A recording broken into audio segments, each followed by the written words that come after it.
Hello, everyone, and thank you so much for joining us today. My name is Taylor Ann, and right now I am here with Mr. Dave Matter, the Missouri Sportswriter of the Year. Congratulations on your accomplishment, sir. Oh, thank you very much. Thanks for having me. Yeah, thank you so much for joining us. So Mr. Matter works for the St. Louis Post-Dispatch as a Mizzou beat writer, and we are going to jump right into some questions for him. So first things first, how did you enter the sports writing field? Yeah, I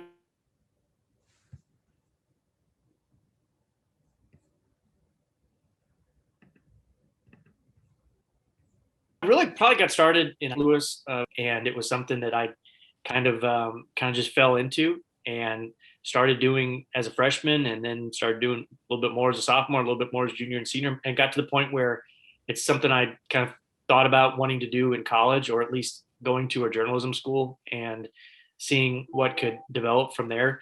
And it really worked out. I went to University of Missouri for the journalism school there, and was very fortunate to get a job while in college at the local paper in Columbia, covering local sports, and it kind of just took off from there. So it started really when I was 14, 15, just wanting to, growing up in St. Louis, being a huge sports fan, but really also just a huge fan of reading the sports page and the coverage, the writing.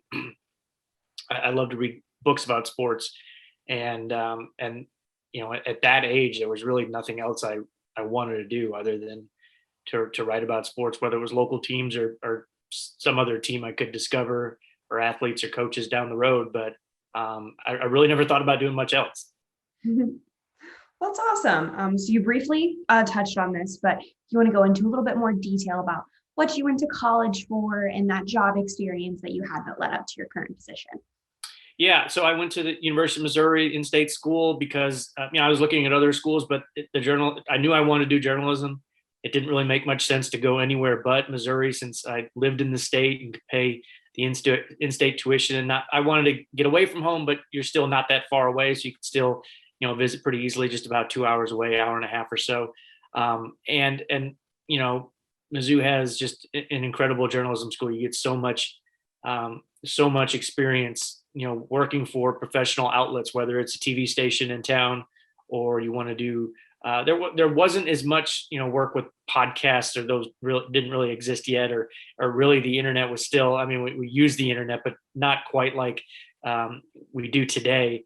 It was essentially, radio, TV, newspaper or magazine. And the newspaper is what I was probably read the most, although I devoured Sports Illustrated every week. But I thought of myself more as wanting to do kind of daily coverage of sports teams. So I jumped into the newspaper tract, and I didn't work a lot at the school newspaper. Part of it was because I got that job pretty early on with the Columbia Daily Tribune. So I was able to kind of work both at the same time, but never kind of covering the same stuff at the same time. It was kind of a conflict of interest there, but it was just a great all around experience. And, I still cover the University of Missouri today, and I wouldn't unless I had that experience in Columbia, where I still live, actually, covering, getting to know the university, the athletics department, and, just kind of getting a start there as probably as a junior in college. Awesome. So obviously you enjoy your position, but I was wondering what maybe you found the most rewarding part of your job to be. Well, you get to meet a lot of interesting people, and when you're covering colleges like I do, they cycle through all the time. Not so much the coaches, but a lot of time the coaches, but the athletes are kind of on a continuous cycle in and out. So you're always getting to meet new people and tell new stories, introduce the fans and the readers to kids. I call them kids now because I'm so much older than them, but and their interesting backstories. So that part never gets old for me. It's always a challenge, but a really rewarding challenge. The travel can be hard. I go to all the away games for Mizzou football, and Mizzou basketball for the most part. It can be tough when you have a family, and we have a family of 3 kids, but it is exciting to go to somewhere a little bit different and experience, a game day in the SEC at places where, I hadn't been before, the last decade or so. And so that's rewarding in itself, but also kind of adds some pressure because you're in the moment, on the big stage, and it's your words will live forever, how you document that day and chronicle that day. So that is another part that maybe if you're not in journalism, you don't quite understand or appreciate, but getting to document that day in history is something for me that I take really seriously and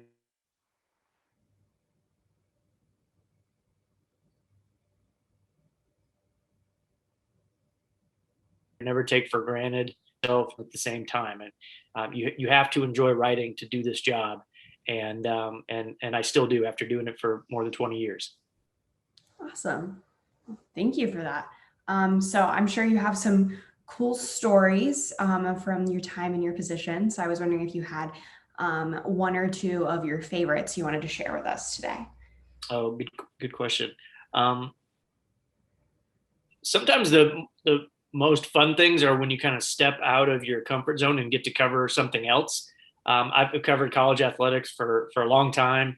And then a couple years ago, the PGA Championship came to St. Louis, and the Post-Dispatch, I was really fortunate. They kind of assigned me to be the point man to cover it for the 4 days that it was in St. Louis. And it was great. It was really refreshing and rewarding for me because I stepped out of my comfort zone. I was covering golf instead of football or basketball. But there I was, you're there standing next to Tiger Woods or Phil Mickelson or these huge, larger than life, athletes that you've seen on TV all your life. And now it's your job to talk to them and write about how they did that day. And it was really cool. I mean, it was like, I felt like a kid again, a little bit, because once you do the same thing for, 20 years, you sometimes look at it a little bit more as a job. The magic kind of wears off a little bit, but when you step into something new and different, and you get to write about that, for me, it was awesome. I didn't feel like a fan at all, but I just felt like this was a new thing for me, and it was really reinvigorating. And I think it made me write better that week.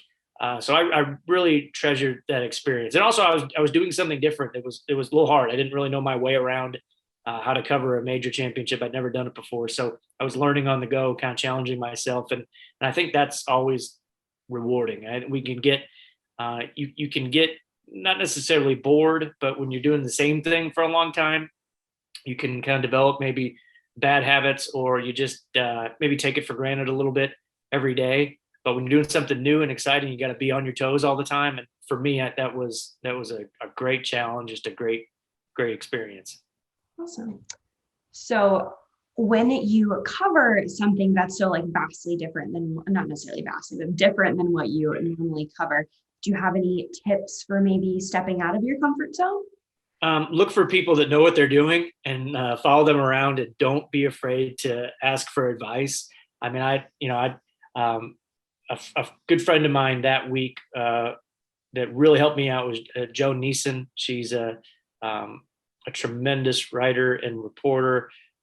She went to graduate school at Missouri and covered Missouri football team during one of my seasons covering the team. So I knew her a little bit through there. And then she was working at Sports Illustrated at the time and covering golf. And I kind of followed her around all week because she knew what she was doing. I didn't. And never tell yourself that you have it all figured out. I mean, always be willing to ask questions and, try to improve how you do things. And that way I think you can just learn more. Always try to learn more on the job. Never think you have it all figured out, because chances are you probably don't. And I think it in the end, that makes your writing better. It makes your reporting better if you're constantly, trying to explore new things, and you're willing to ask for help sometimes too. So I would say that's a big one. And more than anything, just read. I mean, I read so much golf coverage leading up to that tournament because I didn't want to be caught surprised by anything. I wanted to, when I stepped on that course that week, I wanted to at least convince myself that I was an expert, even though I had never really covered a major championship or anything like that, or met any of these golfers. But I didn't want to walk in there feeling like a novice and like I didn't fit in. So I read a lot anyway, but that summer or that spring, I really just read up a lot. And I'm the same way with my job now. I don't ever feel like I may be doing it longer than anybody else that covers my beat, but that doesn't mean I don't want to try to learn from everybody else that's writing or reporting about the same topic, because you want to be an expert on it, or your writing will show through and people will figure out that maybe you don't know as much as you think you know. So just always be on top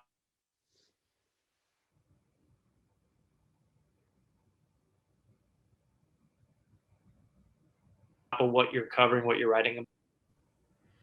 Awesome. So it seems that you were suggesting that like confidence is a very large part of what you do.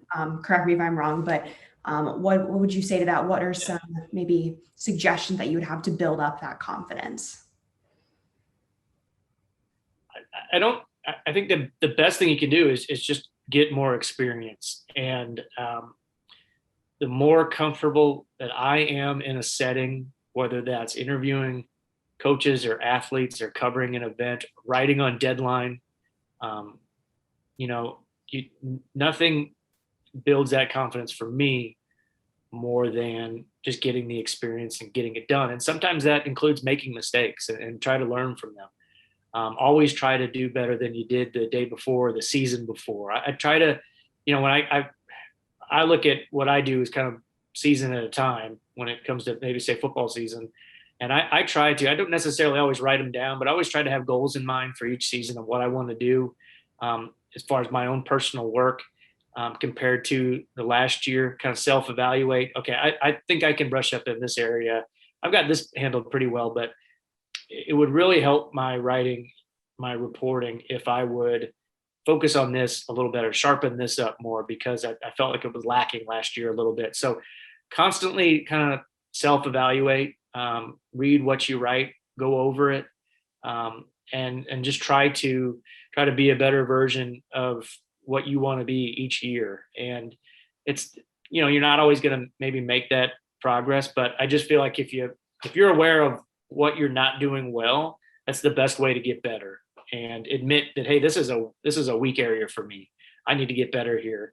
And then you can, build up that confidence. And, I don't, again, it kind of goes back to what I was saying earlier. Don't ever assume that you've got this all figured out. I'm around a lot of student journalists because of the journalism school. So there's always a whole bunch around, and I never want to feel like, yeah, I've got this figured out and these guys don't know what they're doing. I kind of want to be on that level playing field, be like, hey, we're all competing here. We're all trying to get better, and I can learn from them just as much as maybe they can learn from me. Awesome. So you've been giving us a whole lot of advice, but I was wondering if you had any kind of encapsulating piece of advice that you would give for maybe a recent college graduate looking to get into your line of work. Yeah, I'd say one, like, the job market can really be unforgiving. It can be brutal. It can be frustrating. Don't think that you have to step out of school and get your dream job right away. Don't be afraid to really grind and sort of do it anonymously for a while. I did that out of college. It was a good job. I was covering a major college program, the University of Missouri, at the Columbia Daily Tribune, but I wasn't making very much money, and I was working a lot of hours. And at the end of the day, I didn't feel like there was a lot of reward all the time, especially financially. But I just kept at it, and to the point where people knew, that I kind of knew what I was doing. And so if you're in this business and you want to do it for a long time, don't define yourself by those numbers at the end of your check every 2 weeks, especially early on, because you're not going to get rich doing this, chances are. And I struggled with that early. I had friends that were, going to law school, graduating law school. I had been out of school for a couple years, and all of a sudden they were making a lot more money than I was. And it seemed like they were living this much more glamorous life than I was. And it was tough for me. I actually quit journalism for a while with the plan to go to law school, make more money. And I thought I would live a more satisfactory life. And it didn't work out that way. I ended up not going to law school. I ended up getting back to the newspaper about a year later. But it was a good lesson that, hey, just taking a different path that maybe other people take, where they might make more money initially, isn't, that doesn't necessarily mean it's for you if it's not going to make you happy what you're doing on a daily basis. So yeah, if this is something you're really passionate about doing and you want to do for a long time, it might not be easy those first few years. It might not be easy for the first 5, 6, 7 years. And you